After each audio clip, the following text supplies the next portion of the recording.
Chapter 3. The Chance of Escape. Mr. Gregorstone was hunting for Tigy. He was now in a flaming temper about his work coming to a close. He wanted it to be running.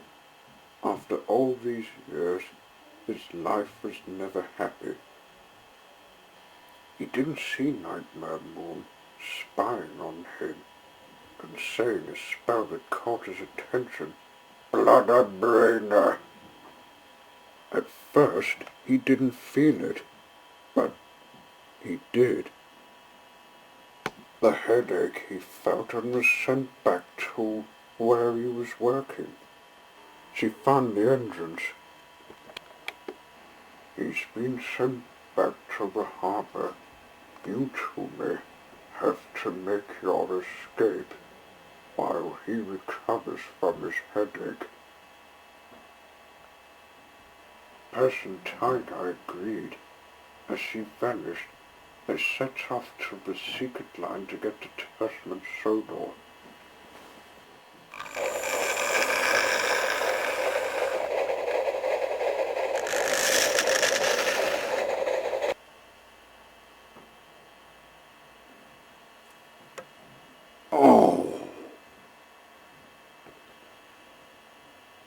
Mr. Gregorstone recovered from his strange headache from some strange word.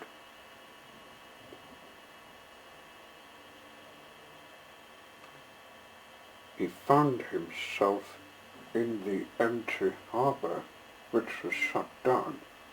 He decided to head for home,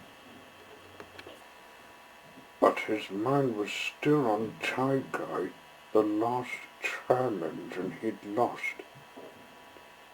It seemed strange why he left for some odd reason. He was heading home and was passing some people who were talking about something. He just caught a few words of what they were saying. Did you hear? Tigy's off to live on Tasman Sodor, known as Australia. Yeah, that's what the newspaper said when he left the harbour. Mr. Gregorstone stopped dead when he heard them saying where Tigy went. Having the information, he went home.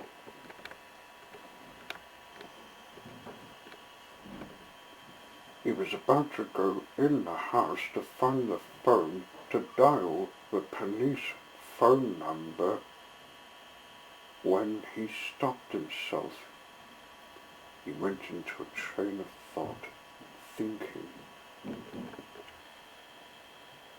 No, he was being stupid. Tasman Sodor is such an unusual name. Australia had never been so updated to have a special name. He was sure there weren't many islands that have the last word Sodor. Come to think of it, he hadn't been to Australia either, and he had some surprising memory about some long-lost news about all the engines moving to Australia. That was forgotten from everyone, but he didn't forget it. He was needing to find out where Percy and Tigy were going.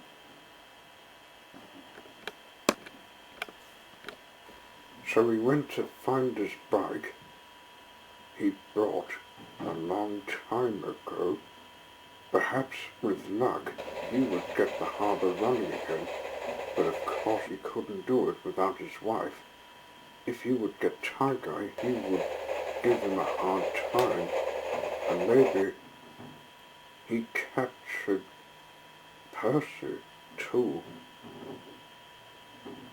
If he does capture him, he might get him to explain to him about why every engine was moving to Tasman Sodor.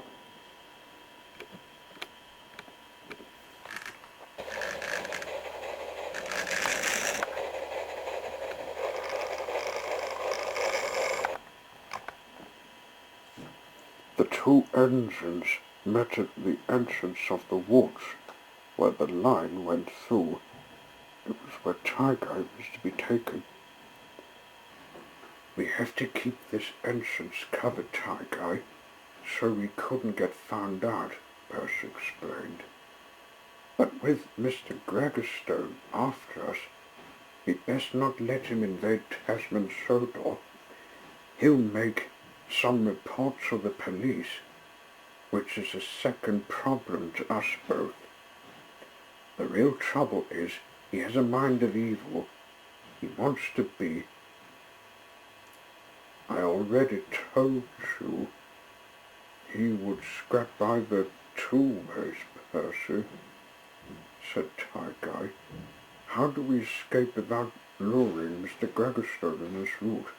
Well, he might come to Tasman Sodor anyway, because a boat is his option to take. Come on, here he comes."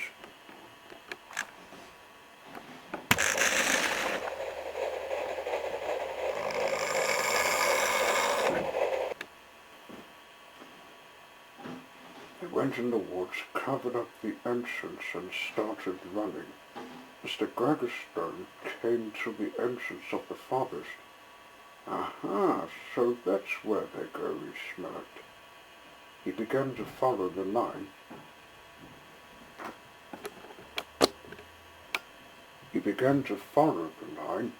But little didn't he know was that Nightmare Moon was watching him still. She had a way of getting him to that deadly spell. End of chapter 3.